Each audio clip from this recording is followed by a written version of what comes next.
Deuteronomy chapter 31, verse 8.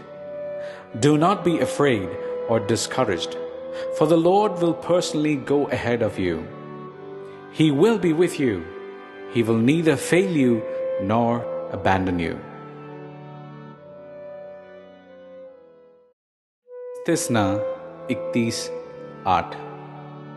रब खुद तेरे आगे आगे चलते हुए तेरे साथ होगा। वो तुझे कभी नहीं छोड़ेगा, तुझे कभी नहीं तर्क करेगा। खौफ न खाना, न घबराना। ആവർത്തനം 31:8 യഹോവ നിന്നെ നയിക്കും, അവൻ സ്വയം നിന്നോടൊപ്പമുണ്ടാകും. അവൻ നിന്നെ കൈവിടുകയോ ഉപേക്ഷിക്കുകയോ ചെയ്യില്ല. വ്യാകുലപ്പെടരുത്, ഭയക്കുകയുമരുത്.